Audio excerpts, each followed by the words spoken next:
नमस्कार दर्पण solution YouTube channel पर मैं प्रवेंद्र आपका हार्दिक स्वागत करता हूं। आज इस वीडियो के माध्यम से हम वरिष्ठ अध्यापकों के ट्रांसफ़र फॉर्म भरना सीखेंगे। अगर आप भी ट्रांसफ़र फॉर्म भरना चाहते हैं तो इस वीडियो को देखकर आप आसानी से ट्रांसफ़र फॉर्म भर सकते हैं और आप इस वीडियो को देखने के बाद कोई गलती नहीं करेंगे, ये मैं आशा करता हूं। तो आप इस वीडियो को लास्ट तक ज़रूर देखें। सबसे पहले हमें चलना है शाला दर्पण के स्टाफ लॉगिन पर, जहाँ से हम सभी कार्य करते हैं। स्टाफ लॉगिन यानी स्वयं के लॉगिन पर जाना है। अपनी कर्मचारी आईडी और पासवर्ड डालकर हमें यहाँ पर लॉगिन करना है। लॉगिन करने पर इस तरह का इंटरफेस हमारे सामने होता है। अप्लाई बटन पर हम क्लिक करेंगे, अप्लाई हमें दिखता है और इसमें सबसे पहले हम पर्सनल डिटेल देख लेते हैं। हमारे पर्सनल डिटेल में हमारा एड्रेस है, इसको हम फाइनल सबमिट कर देते हैं और उसके बाद में हम अगली बार दोबारा से अप्लाई पर क्लिक करेंगे और यहाँ पर हम करेंगे apply for apply for transfer पर क्लिक करेंगे और यहाँ ट्रांसफ़र एप्लीकेशन हमें दिखाई देगा, उस पर हम क्लिक करेंगे और इस तरह से हमारा फॉर्म हमारे सामने ओपन हो जाएगा। अपने डिटेल मिला लें। अगर इन डिटेलों में कोई भी गलत प्रपत्र 10 अपडेट करें के बाद आप फॉर्म भरें।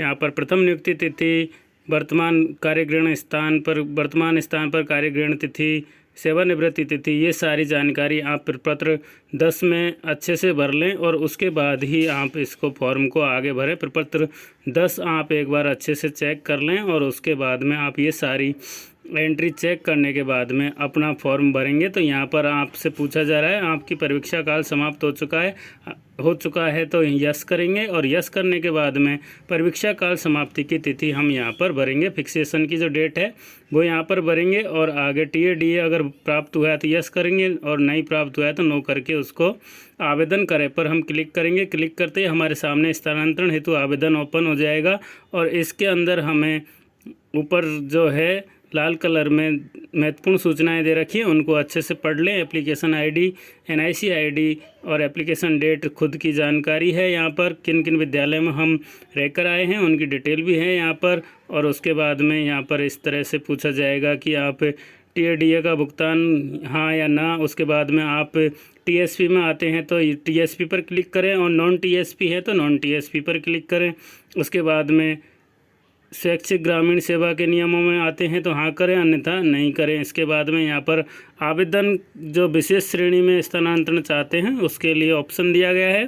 तो जिस श्रेणी के अंतर्गत आप आते हैं उस श्रेणी का चयन करें। अगर नहीं आते हैं तो यहाँ पर आप खाली छोड़ सकते हैं। आप जिस श्रेणी के अंदर आते हैं उसके सामने चेक बॉक्स पर क्लिक करेंगे। अगर आप चेक बॉक्स गलत लगा दिए हैं तो वापस से उस पर चेक बॉक्स पर एक और क्लिक करेंगे तो आपका चेक बॉक्स वापस से हट जाएगा। इस तरह से आप इसको राइट कर सकते हैं और अगर आपसे गलती से गलत चेक बॉक्स क्लिक हो गया तो आप दोबारा उस पर क्लिक करके अपना चेक बॉक्स हटा सकते हैं। अब यहाँ पर पूछा जा रहा है प्राथमिकता विद्यालय का चयन करें। तो हम माध्यमिक शिक्षा में हैं और माध्यमिक शिक्षा से माध्यमिक शिक्षा में जाना चाहते हैं। इस तरह से यहाँ पर पूछा जा रहा है कि आप किस विशेष ज़िले के लिए स्थानांतरण कराना चाहते हैं विशेष स्थान, तो उस पर अगर हाँ करेंगे तो वो ज़िले का नाम आपसे पूछेगा। अगर आप नहीं करेंगे तो ज़िले का नाम नहीं पूछेगा। अब मैंने यहाँ पर हाँ किया है तो ज़िले का नाम यहाँ पर पूछ रहा है, तो अपना ज़िला सेलेक्ट कर लें जहाँ पर आप ट्रांसफ़र कराना चाहते हैं। उसके बाद में ब्लॉक के लिए भी यहाँ पर ऑप्शन है। अगर आप ब्लॉक स्पेशल ब्लॉक या कोई स्पेशल ब्लॉक के अंदर जाना चाहते हैं तो उस पर हाँ जब करेंगे तो आपको ज़िला पूछा जाएगा और उसके बाद में ब्लॉक पूछा जाएगा। तो जिस पंचायत समिति में आप जाना चाहते हैं उसका चयन भी यहाँ से कर सकते हैं। और अगर आप इसको नहीं सेलेक्ट करेंगे तो आपसे ऑप्शन नहीं पूछा जाएगा, अपने आप से आगे का डाटा हट जाएगा। इसी तरह से ज़िले वाले में भी अगर नहीं भरेंगे तो वहाँ से भी आपका डाटा हट जाएगा। और ऑल राजस्थान में से कहीं से भी जो ऑप्शन है वो सेलेक्ट कर सकते हैं। और यहाँ पर ज़िले का स्थान चयन किया है तो ज़िले में कहीं भी हम अपना स्कूल सेलेक्ट कर सकते हैं। तो इस तरह से हमने ये ऑप्शन सेलेक्ट कर लिए और उसके बाद में अब हम वापस से अपना ज़िला जिसको हमने चयन किया है उस ज़िले को सेलेक्ट करेंगे, उसके ब्लॉक सेलेक्ट करेंगे और ब्लॉक में ग्राम पंचायत जो हैं उनको सेलेक्ट करेंगे और उसके बाद में नीचे सेलेक्ट स्कूल का ऑप्शन आएगा। इस पर जब हम क्लिक करेंगे हमारे सामने उस ब्लॉक के सभी विद्यालय शो हो जाएंगे। आप जिस विद्यालय में ट्रांसफ़र चाहते हैं उस विद्यालय का नाम जोड़ें पर क्लिक करके उसमें लिस्ट में जोड़ सकते हैं। तो इस तरह से मैंने एक विद्यालय का चयन कर लिया है। अब हम एक से अधिक विद्यालयों का चयन करना चाहते हैं, वापस हम सूची खोलेंगे और वापस से हम दूसरे विद्यालय का चयन कर सकते हैं। हम इसमें ब्लॉक भी चेंज कर सकते हैं और अगर हम चाहते हैं तो पंचायत वाइज सर्च करें तो पंचायत का ऑप्शन भी सेलेक्ट कर सकते हैं। अगर आप यहाँ पर डिस्ट्रिक्ट पर नहीं करेंगे तो आप ऑल राजस्थान के सभी डिस्ट्रिक्टों में से किसी भी डिस्ट्रिक्ट को चयन कर सकते हैं। तो इस तरह से आप प्रोसेस करेंगे और आसानी से ये फॉर्म की जो प्रोसेस है वो आप कर पाएंगे। यहाँ पर हम दूसरे विद्यालय को सर्च कर रहे हैं। अगर आपको क्लियर नाम पता है किस नाम से विद्यालय है तो उसको सर्च बॉक्स के माध्यम से भी सर्च कर सकते हैं। मैंने दूसरा विद्यालय सर्च किया, जोड़े पर क्लिक किया और लिस्ट में ये दूसरा नाम भी यहाँ पर ऐड हो गया। इस तरह से हम धीरे धीरे करके 5 नाम तक यहाँ पर जोड़ सकते हैं। तो आप अपना फॉर्म भर रहे हैं तो अधिकतम 5 नाम यहाँ पर आप जोड़ सकते हैं।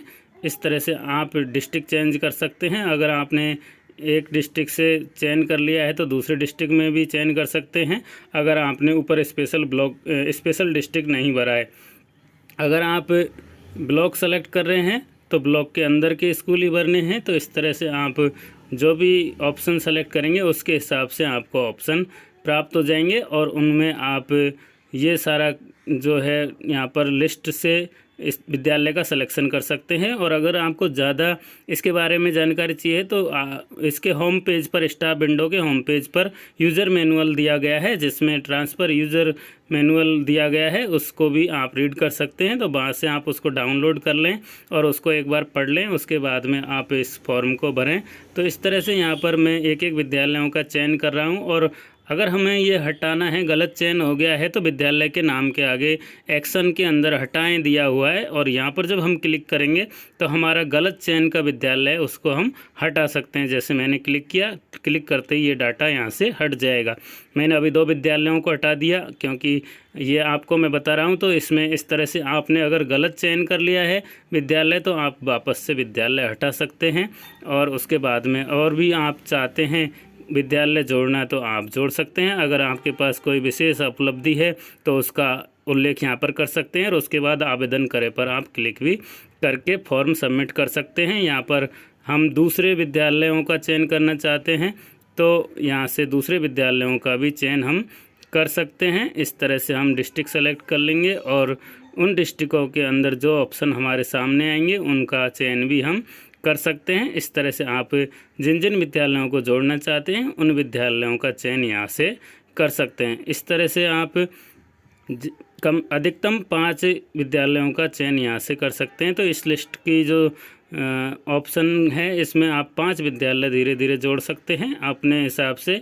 जब तक आप इसको सबमिट नहीं करेंगे तब तक आप इसको कई बार, कितनी भी बार डिलीट कर सकते हैं, कितनी भी बार ऐड कर सकते हैं। तो इस तरह से आप किसी भी ज़िले का स्थानांतरण जो विशेष ज़िला चाहते हैं तो उसको आपको यहाँ पर नो करना पड़ेगा। अगर आप अलग अलग ज़िलों में ऑप्शन ले रहे हैं तो विशेष जो डिस्ट्रिक्ट है उसका चयन नहीं करें। आप वहाँ पर नई बटन पर क्लिक करेंगे तो आप किसी भी ज़िले के किसी भी स्कूल का चयन कर सकते हैं। और अगर आपने हाँ किया है तो उसी ज़िले के अंदर जो ब्लॉक हैं उनके सभी उनके सभी भी स्कूलों का चयन आप कर सकते हैं। अगर आपने डिस्ट्रिक्ट और ब्लॉक दोनों ही सेलेक्ट किए हैं तो आप जिस डिस्ट्रिक्ट में वो ब्लॉक आता है उस ब्लॉक के अंदर जितने स्कूल हैं उनमें से किसी भी स्कूल का आप चयन कर सकते हैं। तो इस तरह से आप देख लें। और यहाँ पर मैंने जो लिस्ट है वो आपको उसमें ऐड करना सिखाया है। इस तरह से मैंने एक विद्यालय ऐड कर लिया और डिस्ट्रिक्ट का भी मैंने सिलेक्शन कर लिया।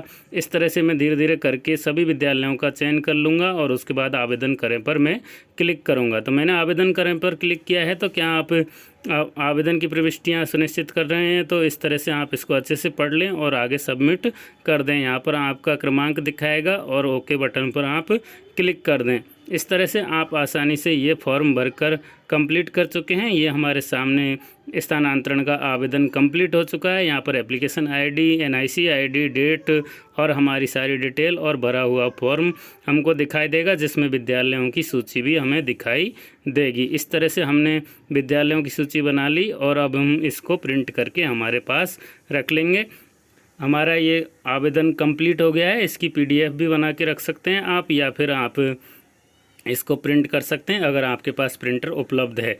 अगर आप चाहते हैं कि आपने जो फॉर्म भरा है वो गलत हो गया है, तो यहाँ पर नीचे सबसे नीचे क्या आप अपने स्थानांतरण आवेदन को निरस्त करना चाहते हैं, आवेदन निरस्त करने के लिए डिलीट बटन पर क्लिक करें। अगर आपने ये फॉर्म गलत भर दिया है या फिर आप चाहते हो मैं विद्यालय चेंज करना चाहता हूँ, तो आप इसमें नीचे वाला डिलीट का बटन सेलेक्ट कर सकते हैं। इससे पहले आप जो फॉर्म भरें उसमें अच्छे से सोच समझ के फॉर्म भरें, बार बार डिलीट करने से भी कोई फ़ायदा नहीं है। तो आप एक बार अच्छे से इस फॉर्म को जो भर रहे हैं उसमें स्कूलों का सिलेक्शन अच्छे से कर लें, पहले से लिस्ट बना के रखें आपको कौन कौन से विद्यालयों का चयन करना है। तो इस तरह से हम यहाँ पर यस पर क्लिक करेंगे तो हमारा फॉर्म डिलीट करने की प्रोसेस यहाँ चालू हो जाएगी। मोबाइल नंबर पूछा जाएगा और मोबाइल नंबर पूछने के बाद में यस बटन पर क्लिक करेंगे। यस पर क्लिक करने के बाद हमारा OTP मोबाइल पर और ईमेल पर यहाँ लिखा आ रहा है कि ईमेल पर और मोबाइल पर जा रहा है, लेकिन मोबाइल पर ये OTP नहीं आ रहे हैं, ईमेल पर ये OTP जा रहे हैं। तो आप मोबाइल पर इंतज़ार नहीं करें, सीधा ईमेल देखें और ईमेल पर जाकर आपको OTP प्राप्त हो जाएगा। इस तरह से OTP आ रहा है, OTP for delete transfer application. इस तरह से आपको मैसेज मिल जाएगा इनबॉक्स के अंदर और उस पे से आप जो OTP है उसको उठाएं और अपने फॉर्म के OTP में सबमिट करें। तो इस तरह से आप अपना फॉर्म डिलीट कर पाएंगे। तो आप मोबाइल पर वेट न करें, अपना ईमेल चेक करें, ईमेल पर आपका मैसेज प्राप्त होगा। और मैंने इसको ट्राई किया है तो इसलिए मैं आपको बता रहा हूँ, क्योंकि मोबाइल पर ये OTP नहीं आ रहा है, कहीं आप मोबाइल पर OTP नहीं मिलेगा। इस तरह से आप ईमेल के माध्यम से OTP प्राप्त करके जो आपका फॉर्म गलत हो गया है या विद्यालय चेंज करना चाहते हैं तो आप इसको डिलीट भी कर सकते हैं। इस तरह से डिलीट करने के बाद में आपका डाटा 0 पर आ जाएगा और आपको वापस से आवेदन करने का ऑप्शन प्राप्त हो जाएगा। इसमें आप कोशिश यही करें कि एक ही बार में सही फॉर्म आप भरें। अगर आप गलत फॉर्म भरेंगे, बार बार डिलीट करेंगे तो इसकी लिमिट भी होती है, तो आप अधिक फॉर्म नहीं भर सकेंगे। इसलिए एक बार ही आप अच्छे से सही से फॉर्म भरें, जिसके बाद में आपको डिलीट करने की ज़रूरत ही नहीं पड़े। आपने अगर ये वीडियो पूरा देखा है तो आप आसानी से एक एक स्टेप कर सकते हैं, कोई कठिन यहाँ पर स्टेप नहीं है, सिंपल स्टेप है। आपको जो दिखाई दे रहा है उन सभी ऑप्शनों के आधार पर आप चयन करते हुए फॉर्म को भरना है। कोई भी गलती नहीं करें, विद्यालय का चयन सही करें और उसके बाद में आप आसानी से स्थानांतरण का आवेदन कर सकते हैं। आशा करता हूँ आपको ये वीडियो पसंद आया होगा और वीडियो में दी गई जानकारी आपको पसंद आई होगी। अगर आपके पसंद आई है तो आप इसको दोस्तों के बीच में शेयर करें और हमारे वीडियो को लाइक करें, कमेंट करें और हमारा चैनल सब्सक्राइब करें। इस तरह के नए नए अपडेट हम आपको दर्पण सॉल्यूशन यूट्यूब चैनल पर प्राप्त करते रहेंगे। आशा करता हूं आपको वीडियो पसंद आया होगा। वीडियो देखने के लिए बहुत बहुत धन्यवाद। जय हिंद, जय भारत।